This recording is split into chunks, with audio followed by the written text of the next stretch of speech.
안녕하십니까, 정지현입니다. 설 명절 잘 보내시고 계시죠? 저도 잘 보내고 있습니다. 자, 오늘 설날에 이 프로그램을 시청해 주시는 분들 감사드리고요. 주식 투자에 있어서 도움이 될 만한 그런 정보들을 좀 많이 말씀을 드릴 테니까 이걸 참고하셔가지고 올해 25년도에 성공 투자를 하셨으면 좋겠습니다. 자, 시장의 흐름들을 좀 곰곰이 생각을 해보게 되면 작년 연말이었었죠. 12월 달 같은 경우는 상당히 좀 부정적인 신호들이 상당히 좀 많았었습니다. 그러다 보니 지금 주식 투자를 해야 될까 그런 고민들도 많이 했었죠. 환율도 안 좋고 수급도 안 좋은 그런 상황에서 정치적인 리스크까지 좀 있었습니다. 그러면서 상당히 좀 변동성이 커지는 그런 모습들을 좀 보였죠. 한간에는 뭐 지수가 2000포인트까지 빠질 수 있다라는 그런 험악한 전망을 좀 내놓기도 했었습니다. 근데 지금 어떻죠? 바닥을 치고 상승을 해주는 모습들이 꾸역꾸역 나와주고 있는 그런 상황들입니다. 결론을 먼저 말씀을 드리면 지수는 더 올라갈 수 있습니다. 그렇기 때문에 너무 불안해하지 않으셨으면 좋겠다라는 점을 좀 말씀을 드려보도록 하겠고요. 제가 여러분들께 좀 말씀을 드리고 싶은 부분들은 투자 그리고 트레이딩 여기에 따른 기준을 좀 잡아드리기 위해서 오늘 이 시간을 좀 준비를 했습니다. 자, 우선 투자와 트레이딩에 대한 기준은 상당히 좀 많이 있습니다. 여러 가지 방법이 있는 그런 사항들인데 일단 간단하게 볼 수 있는 그런 부분들을 위주로 좀 말씀을 드릴 거예요.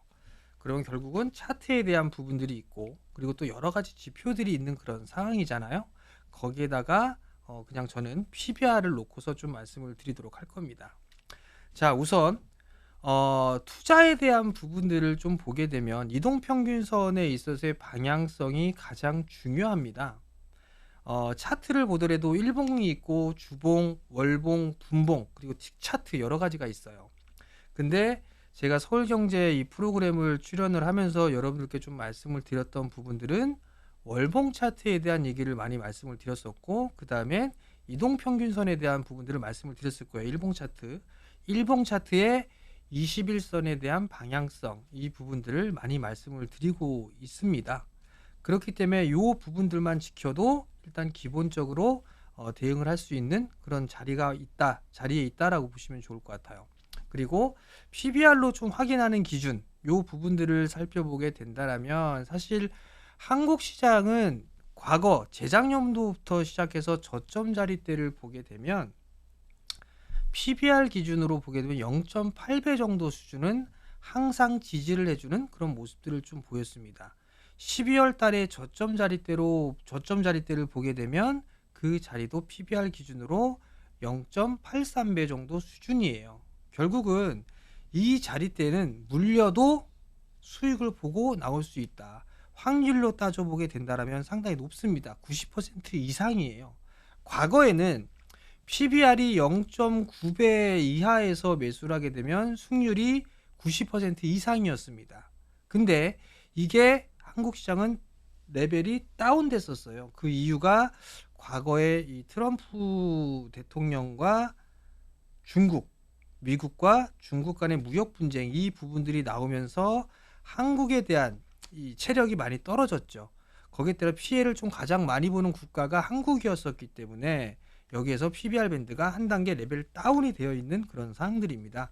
결국은 PBR 0.83배 수준에서 바닥을 치고 있고 올라가는 부분들은 더 남아 있다라고 좀 보시면 좋을 것 같아요. 그러면 상단은 얼마로 놓고 보면 되느냐?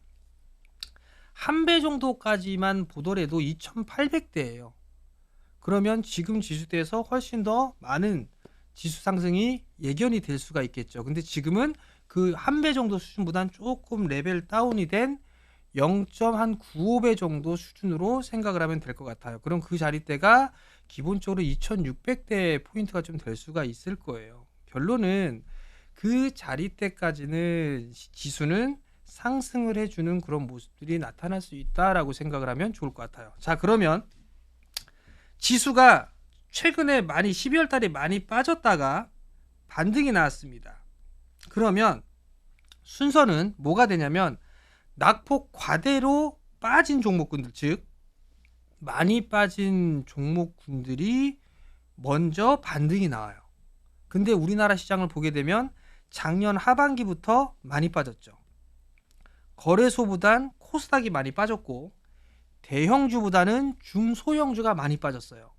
최근에 시장의 흐름들을 보게 되면 대형주의 수익률보단 중소형주의 수익률이 월등히 높을 겁니다. 그 이유가 많이 빠졌기 때문에 반등이 그만큼 나오게 되는 거예요. 그 반등이 나오고 난 이후에 이제 나오는 게 뭐죠? 순환매가 나오죠. 로봇 테마가 올라가고 탄소가 올라가고 인공지능이 올라가고 그리고 또 보게 된다라면 뭐 우주항공 쪽이 올라가는 그런 모습들이 나오기도 하고 방산이 움직이고 이런 섹터별로 순환매가 계속 나오는 거예요. 이런 흐름들이 나오면서 지수는 어느 정도 안정을 찾겠죠. 그리고 난 이후에 계속 순환매가 나온 이후에 나오고 있는 그런 부분들은 이제는 시장을 받쳐줄 수 있는 그런 주도 섹터가 형성이 됩니다. 그럼 결국은 주도 섹터는 단 하나의 섹터만 생기는 게 아니라 2개 이상의 섹터가 형성이 됩니다. 지금 시장을 보게 되면 지금 많이 올라가고 있는 쪽이 뭐죠? 조선, 그리고 방산, 그리고 전력 쪽일 거예요. 그러면 이 3개의 섹터죠. 이 3개의 섹터가 지금 시장을 주도하고 있는 또는 방어를 하고 있는 그런 섹터다라고 좀 보시면 좋을 것 같습니다. 결국 이들 섹터들이 방어를 해주고 있고 거기에다가 아직까지도 지수는 많이 빠져 있는 그런 상황들이기 때문에 추가적인 상승 시도는 더 나올 수 있다라고 보시면 좋을 것 같고 거기에 따라서 만약에 제가 여러분들께 어떤 주식을 사세요라고 제안을 해드리자면 저는 많이 올라가 있는 지금 현재 주도하고 있는 그런 섹터들보다는 못 올라가 있는 그런 섹터들을 말씀을 좀 드리고 싶어요. 그 부분들은 차차 좀 여러분들께 말씀을 좀 드려보도록 할게요. 자, 20년도 이후에 우리나라 시장은 6개월 연속 빠진 적이 없어요. 지금 이 화면이 월봉 차트입니다. 20년도 이후의 흐름들을 보게 되면 2008년도에 6개월 정도 빠졌습니다. 그리고 2021년도에는 5개월이 빠졌어요. 그리고 반등의 흐름이 나왔죠. 그리고 나서 24년도는 6개월 동안 밀렸습니다. 그러면 당연히 많이 빠져 있는 만큼 반등이 나올 수가 있겠죠. 그리고 월봉 차트를 보시게 되더라도 120개월 선을 꾸준하게 지지를 해주고 있는 그런 모습이에요. 그러면 이 구간대, 즉 120일이 지지를 해주는 2300대 이 자리대에서는 안 좋은 얘기들이 많이 나오고 있죠. 근데 반대로 얘기하게 되면 저가 매수의 타이밍이라고 볼 수도 있는 겁니다. 즉 투자적인 마인드로 접근을 하게 된다면 그렇게 공포 구간에 있었을 때 이럴 때 종목을 분할로 매수를 하는 거예요. 그럼 당연히 고점권역에서 물려서 보유를 하고 계신 분들이라면 굳이 매도할 이유는 없다. 이렇게 좀 볼 수가 있을 겁니다. 그랬기 때문에 제가 여러분들께 말씀을 드렸던 건 반등이 나올 수 있습니다. 이 부분들을 차트를 보고서도 말씀을 좀 드리는 모습을 보이겠죠. 다음 부분들을 보게 되면 이제 제 이평선에 대한 부분들을 아마 말씀을 좀 많이 드렸을 거예요. 자, 이제 단기적으로 흐름들을 좀 봅시다. 제가 네모칸을 친 구간들이 22년도부터 여러 개가 있을 거예요. 총 7개의 구간들이 있습니다. 그리고 제가 21선이 돌아가는 시점과 시점의 주가의 위치, 이 부분들을 제가 네모칸으로 표시를 해놨어요. 이 부분들을 보게 되면 뭘 말씀을 드리고 싶냐면 21선의 방향성이, 즉 아랫방향으로 향하고 있는지 윗방향으로 향하고 있는지 이거를 확인을 하고 매수를 하던 매도를 하던 방향성이 전환된 이후에 행동으로 나서면 된다라는 거예요. 그렇다는 얘기는 21선이 우상향을 하는 시점에서 매수 타이밍을 잡았을 경우에 주가의 흐름들이, 지수에 대한 흐름들이 어떠한 모습들을 보였는지를 보여주게 되는 겁니다.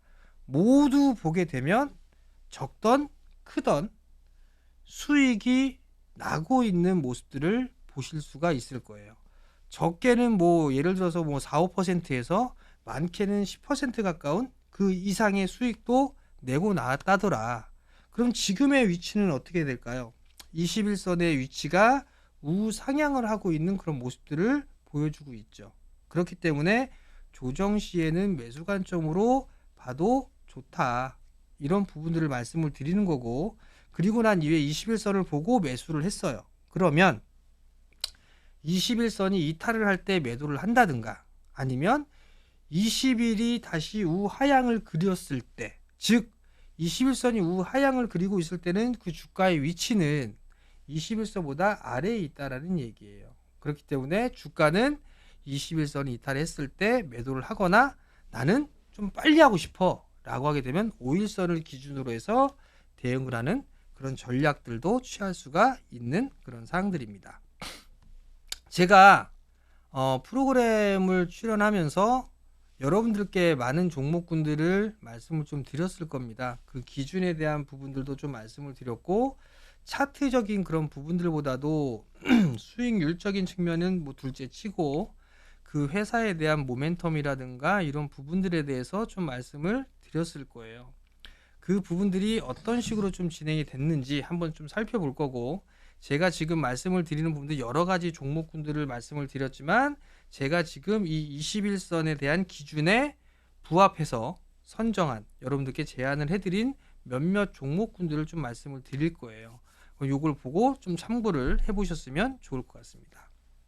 자, 요거는 제가 2월 17일 날 방송에 좀 출연을 하면서 이 바이넥스를 말씀을 좀 드렸어요. 그리고 여기 보게 되면 뭐 바이넥스에 대한 투자 전략, 또 바이넥스 얼마부터 얼마까지 매수하면 되고, 뭐 이런 부분들을 아마 말씀을 드렸을 겁니다. 요게 뭐냐면, 지금 이 하단에 그 공부방이 있어요. 이거 참여를 할 수 있는 공부방이 있는데, 그 자리대에서 제가 여러분들한테 이런 식으로 좀 조언을 해드리는 공간이다라고 생각을 하면 돼요. 이런 식으로 전략을 좀 말씀을 드리고 있다라는 거, 그러면서 차트로는 어떤 식으로 할 수 있는지 이런 부분들 좀 말씀을 드리고 있는 그런 공간입니다. 많이 참여를 하시면 좋지 않을까 싶고요. 그러면 이런 식으로 해서 말씀을 좀 드렸을 거예요. 첫 번째는 생물보안법의 수혜가 있고, 두 번째는 FDA 심사 중이다 라고 말씀을 드렸을 거예요. 이 FDA가 심사가 마무리가 되면 결과가 나오는데, 이게 1월 말에서 2월 초에 나옵니다. 이제 나올 때가 얼마 안 남았죠. 그러면 여기에서 통과가 되게 되면 바이오시밀러 생산을 하는데, 그 생산을 하는 거는 셀트리온의 악템나 바이오시밀러를 생산하기 시작을 합니다. 24년도에 대한 실적은 그렇게 썩 좋지가 않았어요. 근데 이 악템나 바이오시밀러를 생산을 함으로 인해서 25년도에는 사상 최고의 실적을 낼 가능성이 상당히 높습니다. 그리고 제가 이 회사를 말씀을 드릴 때 탐방까지 다녀왔다라고 좀 말씀을 드렸었죠. 그러면 지금은 증설을 고민하고 있다, 그런 얘기까지도 최근에 들었습니다. 결국은 시장에 있어서는 충분히 올라갈 수 있겠구나 라고 생각을 하고 있죠. 그리고 기술적인 흐름들도 분석을 해서 올려드렸죠. 조정이 마무리가 된 국면이라고 판단을 한다. 그리고 5파 하락까지 마무리가 되고 상승 파동 구간으로 진입이 예상이 됩니다. 그럼 단기 목표치는 뭐 2만원에서 뭐 22,000원 요 언저리로 좀 말씀을 드렸었죠. 그러면 21선 눌림목 공략으로, 즉 21선의 방향성이 누웠죠. 하반각을 그리다가 누워 있어요. 이제 돌아서는 모습들이 나오겠죠. 그래서 이 자리대를 포인트로 해서 분할 매수로 말씀을 드린 겁니다. 그러면 여기에서 말씀을 드리고 난 이후에 어떤 모습들을 보이냐라고 했다라면, 21선 같은 경우 또 봤더니 매수를 하고 나서 최소 20%의 수익이 나고 있는 그런 사항들이에요. 크다면 크고 작다면 작을 수 있어요. 근데 저는 아직까지도 관심을 가지고 봐야 된다고 생각을 합니다. 왜냐? 추가적인 상승 모멘텀이 있거든요. 미국 쪽의 생물보안법에 대한 부분들은 여전히 이슈거리가 아직 나오지 않았고요. 그리고 아직도 FDA에 대한 결과물이 나오지 않았습니다. 그러면 한 차례 상승을 하고 조정을 받았어요. 그럼 재차 3파가 나올 수 있는 두 번째 상승 마디가 나올 수 있는 자리대다라고 좀 생각을 하고 있어요. 거기에다가 2월달 중하순에 첨생법이 시행이 되죠. 그러면 충분히 눌림목 구간이다라고 생각을 할 수가 있을 거예요. 다시 21선 자리대까지 내려온다. 그러면 추가적인 매수도 가능하다라고 생각하고 있고 신규적으로 접근을 해봐도 된다. 이렇게 좀 말씀을 드리도록 하겠습니다. 그럼 단기적으로 볼 수 있는 부분들은 23,000원에서 24,000원. 요 자리대가 마디 가격이에요. 마디 가격인데 요 마디 매매나 요 부분들은 다음에 좀 말씀을 드리도록 하겠고 지금은 제가 제시를 해드렸던 21선에 대한 방향성 이 부분들을 놓고 해당되는 종목군들만 좀 말씀을 드리는 거예요. 21선이 상향됐으니까 아직까지 보유하는 데는 전혀 문제가 없는 그런 사항들이죠. 그렇다면 지금도 보유를 하고 있어도 되나? 당연히 되겠죠. 지금 구간에서도 10% 이상의 수익은 나고 있는 그런 사항들입니다. 올해 실적이 좋아요. 굳이 급하게 매도할 이유가 있을까요? 그렇진 않습니다. 시장이 빠진다고 해서 불안해요. 바로 제약바이오 섹터는 지수를 방어해주는 섹터이기도 합니다. 그리고 제약바이오 섹터가 많이 올라가지 않았어요. 많이 올라가지 않았는데 굳이 지금 급하게 서두를 필요가 있을까요? 25년도 최고 실적 그리고 26년도는 더 좋은 실적이 나올 건데 그럴 필요가 없단 말이죠. 그러하니 20% 이상 수익이 났고 지금도 10%가 넘는 수익이 나고 있지만 이 프로그램을 시청하시면서 관심이 있으신 분들은 21선 눌림목 구간에서는 충분히 분할 매수가 가능하다. 요 점까지도 다시 한번 좀 말씀을 드릴 테니까 참고를 하셨으면 좋겠습니다. 자, 그 다음은 1월 7일 날 말씀을 드렸던 이엔셀이라는 기업이에요. 마찬가지로 제약바이오 쪽 섹터죠. 그럼 여기서 보게 되면 제가 또 생물보안법 해서 삼성바이오, 셀트리온, ST팜, 이엔셀, 바이넥스 등등이 있다. 그래서 이제 기사가 나온 부분들을 제가 요약을 해서 올려드린 거예요. 그리고 아래는 여러분들께 매수를 여러분들이 많이 해주셨더라고요. 그래서 이런 종목군들 잘 대응하시라 이런 말씀을 드린 거고 매수하신 분들 축하드립니다. 뭐 이렇게 좀 말씀드린 거예요. 이런 게 어디 있냐? 요 하단 자막에 공부방이 있죠. 이쪽으로 QR코드를 찍고 들어오시면 되겠습니다. 자, 이엔셀 또한 마찬가지로 이 방송에서 여러분들께 말씀을 드렸던 그런 기업이에요. 자, 1월 7일 바닥 권역에 있는 모습이었었죠. 그러다가 한 차례 작년에 하반기에 상승했다가 계속 밀려 내려왔어요. 12,000원대까지 저점을 기록하고 난 이후에 상승을 했었죠. 그때 이제 여기서 주가가 17,660원이었어요. 자, 멘트를 날려드린 건 바닥을 탈피를 하느냐 더 횡보를 해주고 가느냐 요 부분들이 관건입니다 라고 말씀을 드렸을 거예요. 그리고 흐름은 한 번 더 나올 수 있다. 그러니까 관심 있게 보고 마찬가지로 21선에 대한 방향성이 이제 서서히 돌아설 수 있는 위치에 왔어요. 그렇기 때문에 17,700원부터 17,000원까지 1차 매수 가능해 보입니다 라고 말씀을 드린 거예요. 즉 1차 매수는 뭐죠? 분할 매수를 하기 위함이죠. 그렇기 때문에 1차 매수, 2차 매수, 3차 매수가 있는 거예요. 한 방에 원샷 원킬로 매수를 하게 되면 리스크가 상당히 커요. 그렇기 때문에 못해요. 그러면 결국은 분할 매수로 해서 비중 조절도 가능하겠구나라고 예상을 해죠. 여기서 참고로 또 말씀을 드리게 되면 저는 보통 3차 매수까지 합니다. 분할로 1차 매수, 2차 매수, 3차 매수 그리고 나서 가격적인 부분들로 밴드를 나눌 수도 있고 퍼센트로 나눌 수도 있어요. 즉 가격적인 건 뭐 1,000원 내지는 뭐 1,500원, 2,000원 이렇게 나눌 수가 있고 퍼센테이지로는 10% 정도. 그러니까 예를 들어 10,000원에 1차 매수를 했어요. 근데 빠져서 9,000원까지 10%가 빠졌습니다. 그럼 거기서 2차 매수. 그리고 여기서 또 빠졌어요. 그럼 그 3차 매수는 뭐 9,000원에 매수했으니까 8,000원에 매수한다든가 이런 식으로 전략을 세울 수가 있어요. 그러면 이렇게 매수를 하잖아요. 근데 비중도 좀 달리합니다. 크고 시가총액이 크고 우량한 종목군들인 것 같은 경우는 5, 10, 15 이렇게 해요. 그럼 1차 매수 5%, 2차 매수 10%, 3차 매수는 15%. 그러면 총합 30%의 비중이 되겠죠.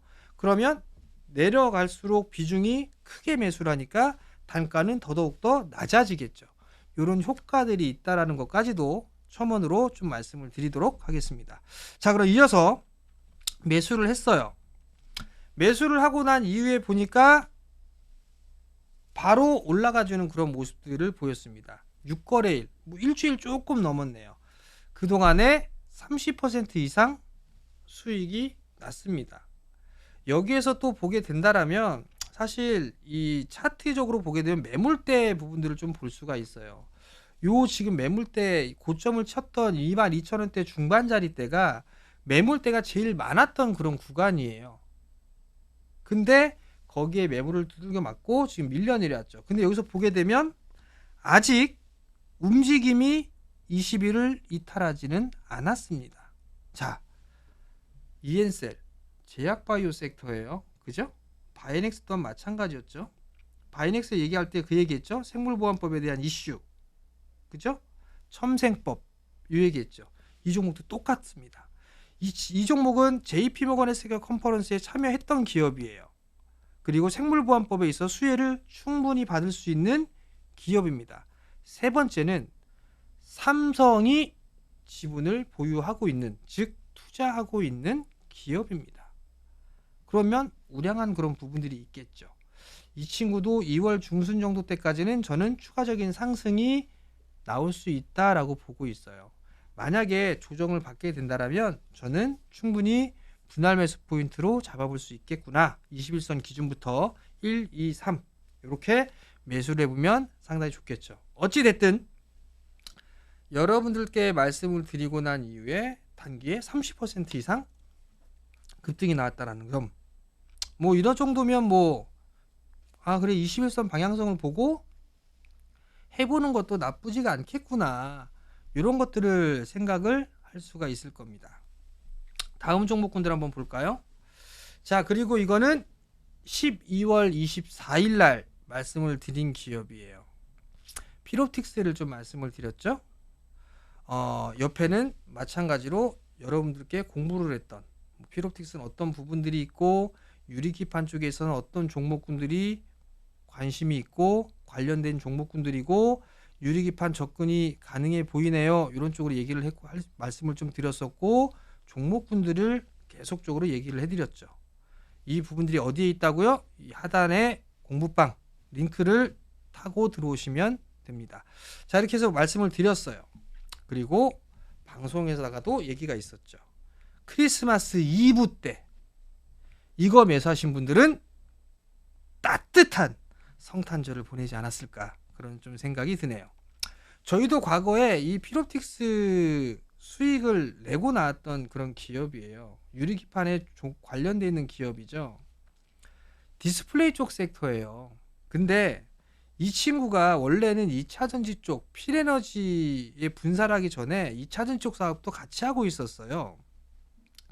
그래서 이 회사도 탐방도 여러 번 갔다 왔었거든요. 근데 결국 이제 분사를 했죠. 분사해서 상장을 했고 이 회사가 주주에 대한 부분들을 생각해서 배당도 늘리고 필에너지의 배당까지도 필에너지 주식도 배당까지 줬습니다. 저희는 그래서 투자를 많이 했었던 그런 기업이에요.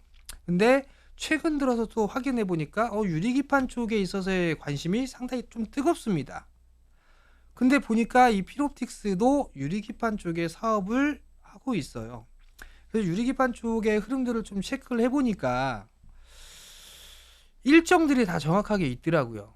그래서 이제 SKC 쪽에 확인도 해보고 관련되어 있는 장비 쪽의 회사에 확인도 해보고 하니까 25년도에는 투자가 진행이 된다라고 그게 한번 돼 있습니다. 원래 유리기판 쪽에서도 방송 중에서 말씀을 드렸을 때 해결이 다 되어 있는데 한 가지가 문제라고 말씀을 드렸을 거예요. 본딩이 안 된다라는 거. 이게 문제였었는데 이게 해소가 돼버렸어요.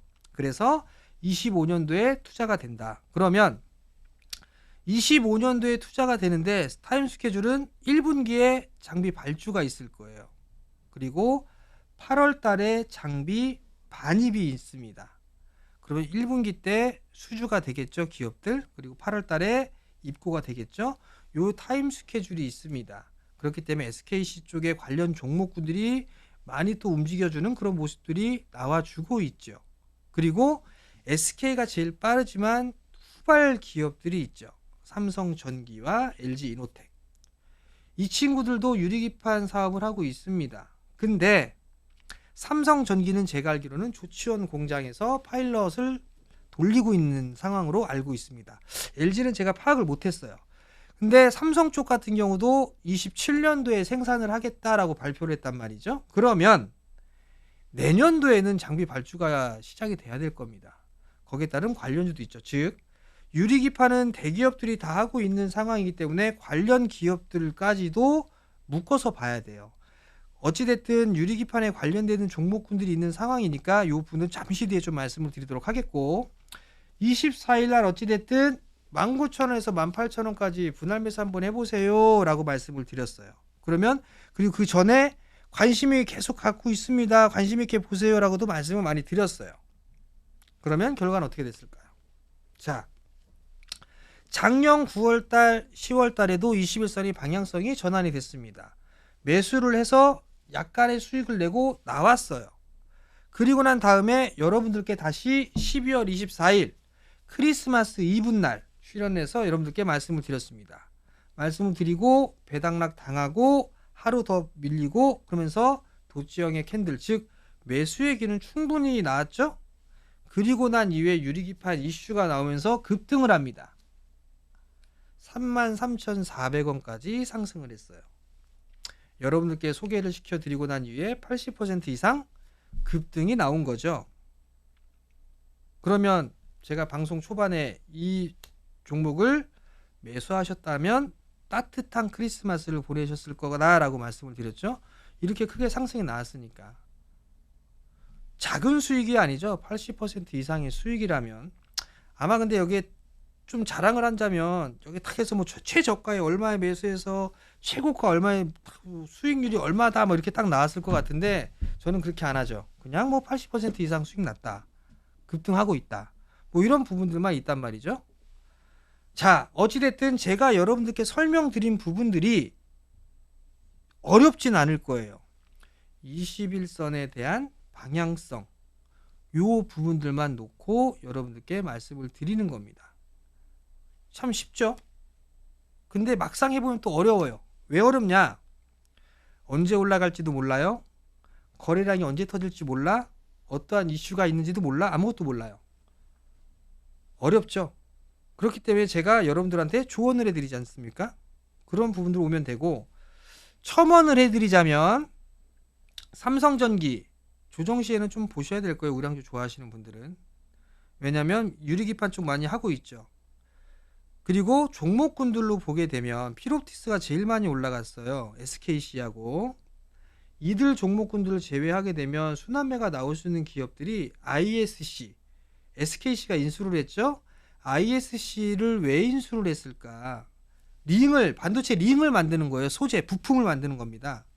그 SIC 링이 상당히 중요해요. 역할이 유리기판에선. 왜냐하면 이 먼지나 미세먼지나 이런 부분들이 생기면 안 되거든요. 그걸 활용하려고 하는 게 ISC입니다. 그래서 ISC를 인수하게 된 거고, 그럼 ISC 흐름도 나올 수가 있겠죠. 거기다 또 나올 수가 있는 그런 부분들이 뭐 ICD라든가 아니면 YC캠이라든가 HB 테크놀로지 뭐 이런 기업들 상당히 좀 많아요. 그런 기업들이 순환매로 나올 수가 있다라는 점. 그리고 제일 못 올라간 부분들이 캠트로닉스.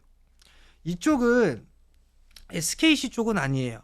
삼성 쪽입니다. 삼성하고 같이 연구를 하고 있는 그런 상황이에요. 근데 캠트로닉스가 이 유리기판 쪽에서는 많이 못 올라갔죠. 그럼 그런 기업들도 한 번쯤은 관심 있게 조정을 받았을 때는 관심 있게 좀 봐도 좋지 않을까? 제가 말씀을 드린 것처럼 21선에 대한 방향성이 돌아서는 그런 모습들이 나왔을 때 매수를 한번 해볼 수 있지 않을까? 이렇게 고민을 할 수가 있겠죠.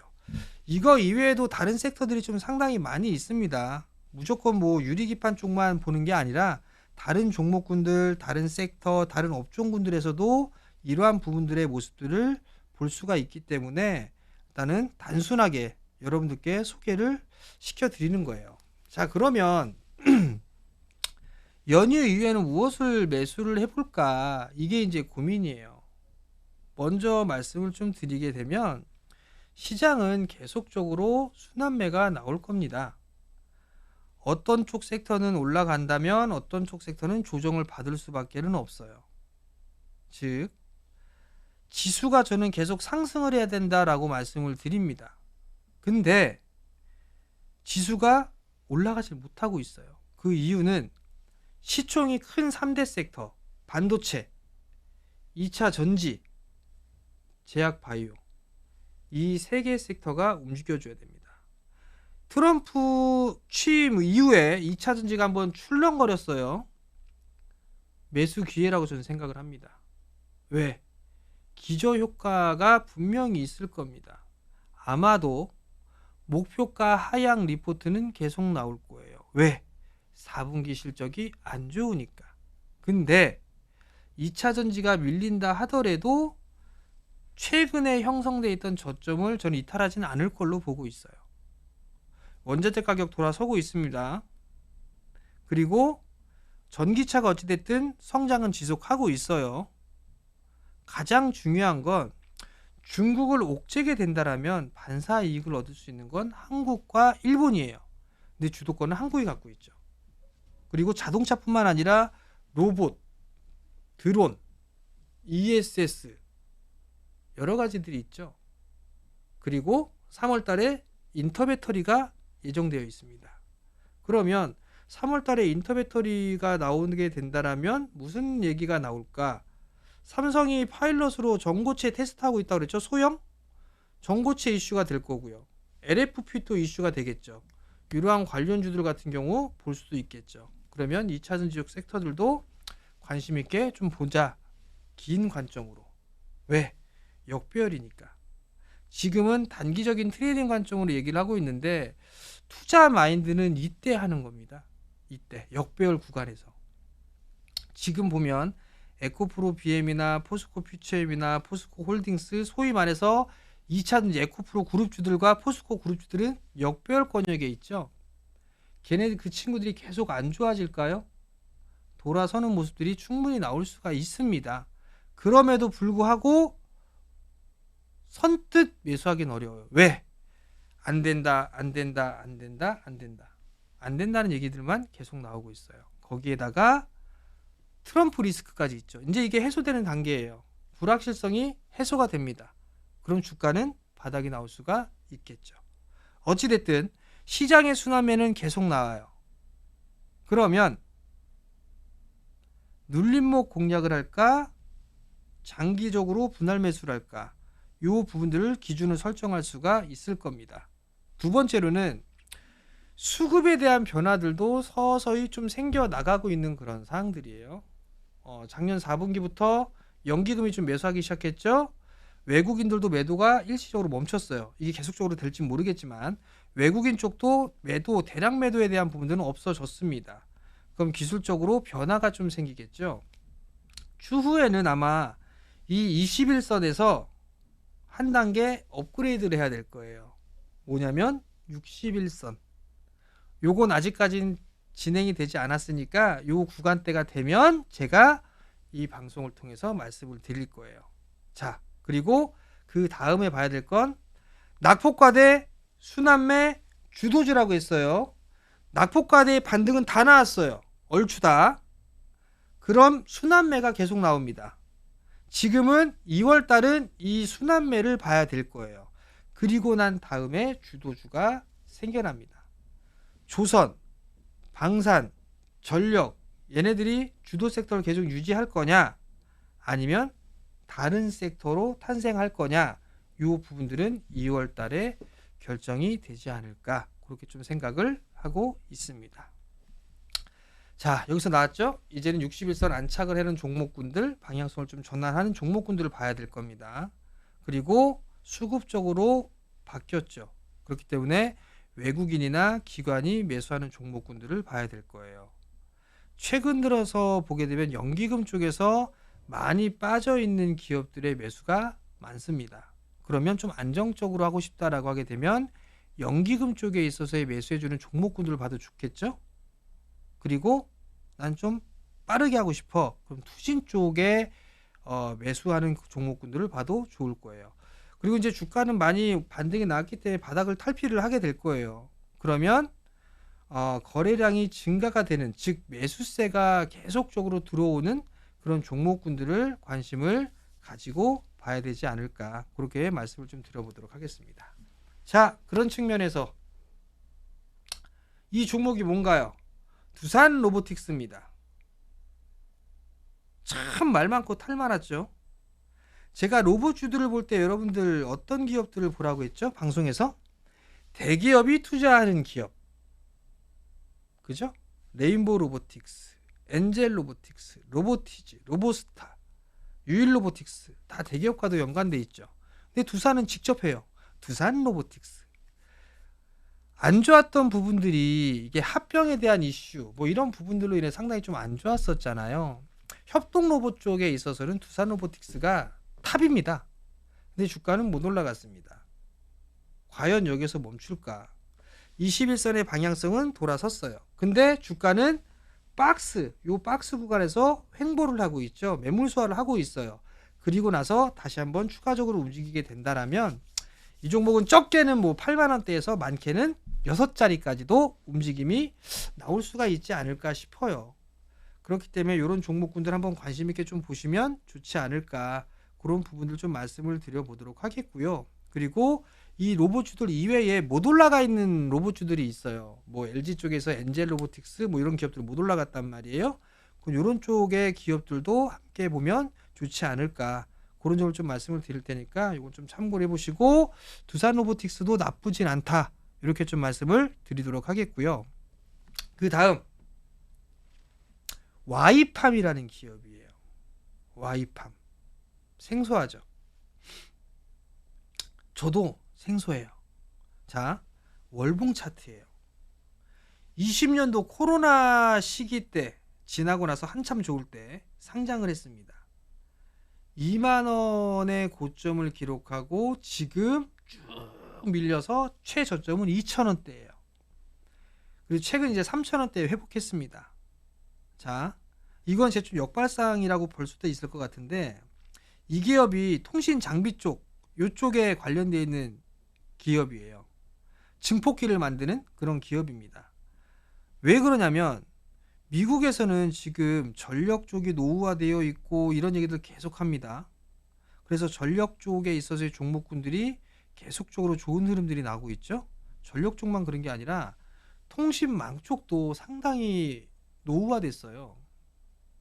그러면 이 와이팜의 기술이 필요하지 않을까. 국내 유일하게 생산하는 그런 기업입니다. 전력 증폭기를. 그렇기 때문에 이 기업도 관심이 있을 수도 있다. 그리고 자율주행 쪽 가서도 부품이 들어가는 그런 기업이에요. 그러면 통신 장비 즉 6G하고도 연결이 될 수가 있겠죠. 주가는 바닥입니다. 그러면 이런 종목군들은 조금씩 모아갈 수가 있겠죠. 얼마 정도까지? 적어도 한 5,000원 정도 때까지 움직일 수 있지 않을까요? 그러면 이거는 단기적으로 보는 게 아니라 중장기적인 시각으로 좀 봐야 되겠죠. 이 부분들만 생각을 하고 접근해 보시면 좋지 않을까. 자, 와이팜의 월봉 차트를 봤으니까 일봉 차트를 한번 좀 보면서 말씀을 좀 드려볼게요. 자, 와이팜을 보게 되면 아까는 월봉 차트를 보여드렸어요. 보게 되면 지금 2만원대부터 시작해서 많이 빠졌죠. 중요한 거는 이 거래량이에요. 이 거래량 자체가 상당히 큰 폭으로 증가가 됐었죠. 그리고 감소를 하고 있어요. 그러다가 최근에 다시 증가를 해주는 그런 모습들을 보여주고 있죠. 중요한 거는 월봉상의 20개월선, 요게 이제 돌아서려고 하고 있죠. 요걸 일반적인 팁이니까 알고 계시고요. 월봉상의 20개월선 돌아서면 상당히 큰 시세가 날 수가 있습니다. 자, 일봉 차트로 넘어가 보게 되면 일봉 차트 같은 경우도 많이 빠져 있다가 지금 보게 되면 작년과 재작년에 상당히 큰 거래량들이 터졌어요. 그리고 나서 하반기 때에 많이 밀려 내려왔죠. 거래량이 없이 밀려 내려왔어요. 지금 이 구간은 사실 거래량 없이 흘러내린 구간이잖아요. 그렇기 때문에 그냥 회복을 해줬다 라고 보면 좋을 것 같아요. 자, 차트는 돌려놨습니다. 21선의 방향성이 돌아서고 있어요. 그리고 제가 교육할 때 이제는 61선의 방향성을 봐야 됩니다 라고 말씀을 드렸죠. 이 61선의 방향성이 우상향을 하고 있죠. 자, 지금 따라 들어가면 저항이라 좀 부담스럽겠죠? 그럼 전략 1, 2, 3 얘기했었죠? 자, 예를 들어서 3,200원에 매수했어. 그럼 10% 빠진 자리대가 얼마죠? 2,900원. 2,900원. 여기 2. 여기서 또 10%가 빠진다 라고 하게 된다면 2,500원대. 여기 3. 1, 2, 3. 5%, 10%, 15% 또는 2%, 3%, 5% 작은 기업이니까 이렇게 접근할 수 있겠죠. 만약에 이렇게 했을 때 보게 되면 목표가는 약 5,000원대 정도 말씀을 좀 드렸었죠. 이 자리대까지는 무난하게 올라가지 않을까. 일봉을 보게 되면 여기서 한번 걸리겠네요. 이 자리대. 그렇다 쳐도 수익률적인 측면으로만 보게 된다면 20%가 넘죠. 25% 이상 되겠네요.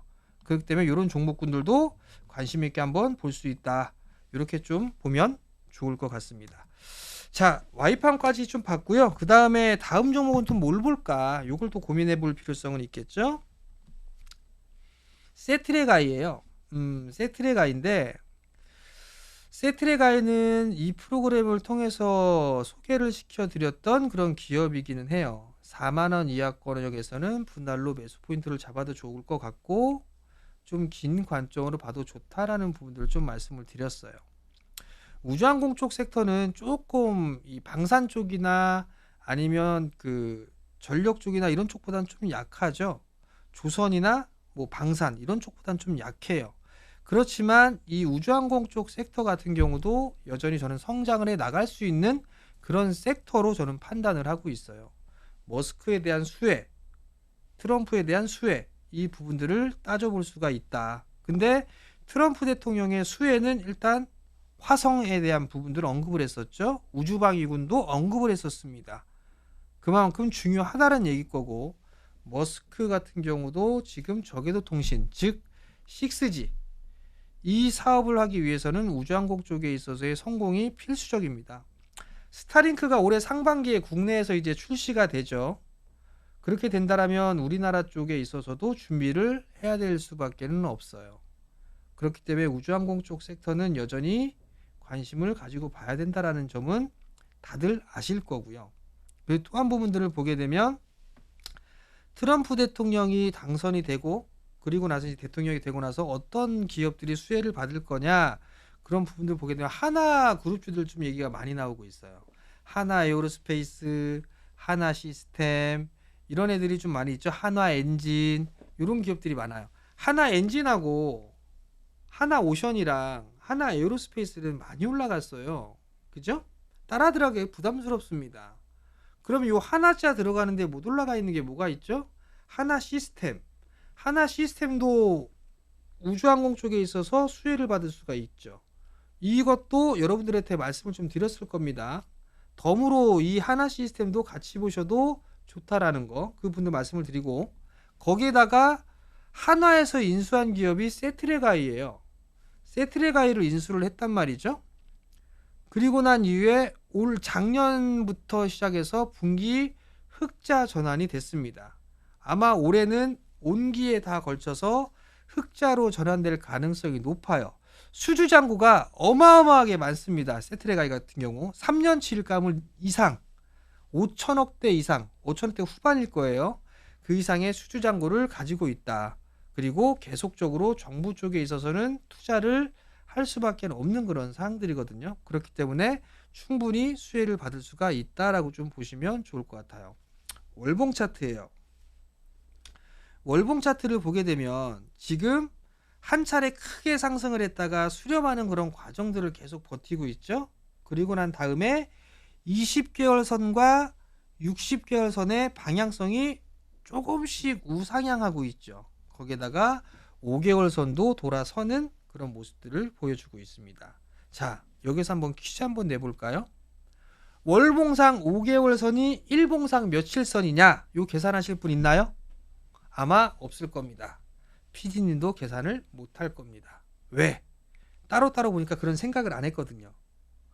월봉상의 5개월 선이 일봉상 며칠 선인지 이런 부분들도 고민을 해보게 된다라면 나름대로 도움이 되지 않을까 싶습니다.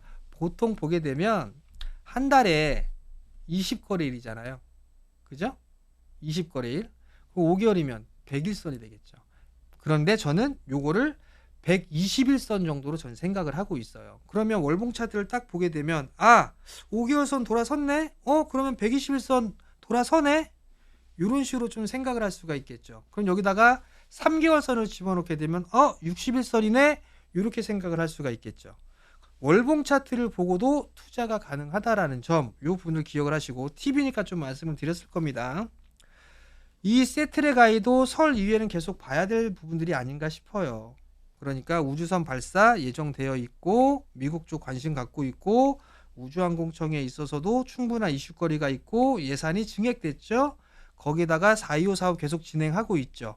하반기에는 뭐가 있죠? 누리호 3차 발사가 예정이 되어 있습니다. 분기마다 이벤트들이 있어요. 우주항공 쪽에. 그리고 스타링크 쪽도 마찬가지고요. 미국이 움직이게 되면 우리나라 시장도 같이 움직일 수밖에 없다라는 점. 주가는 바닥에 있고 그러면 다시 한번 흐름들이 나올 수 있겠구나. 이 부분들만 기억을 하시면 좋을 것 같아요. 마찬가지로 매수 포인트도 분할 매수 포인트를 잡아도 좋겠다라는 점 말씀을 드렸죠. 제가 4만원 이하에서 매수하라고 했어요. 근데 10% 정도 올랐어요. 그렇게 되면 따라 들어가기 힘들겠죠. 그럼 분할 매수로 1, 2, 3 이런 식으로 매수를 하면 좋겠다. 이렇게 좀 말씀을 드리도록 하겠습니다. 자, 종목군들 복귀를 했었고 이제 볼만한 종목군들 같이 좀 말씀을 드렸습니다. 1월달에 시장이 좀 상당히 좋았죠. 2월달 시장도 좋을 겁니다. 그렇기 때문에 추격 매수만 하지 말고 분할 매수 포인트를 좀 잘 잡으시고 제가 소개시켜드린 종목군들도 2월달에 잘 한번 보시고 좋은 수익 내셨으면 좋겠습니다. 자, 제가 준비한 거는 여기까지고요. 다음에 기회가 되면 또다시 좋은 강의 재료를 가지고 좋은 종목 소개시켜드리는 그런 자리를 한번 만들어 보도록 하겠습니다. 자, 지금까지 시청해주셔서 감사하고요. 저는 다음에 다시 찾아뵙도록 하겠습니다.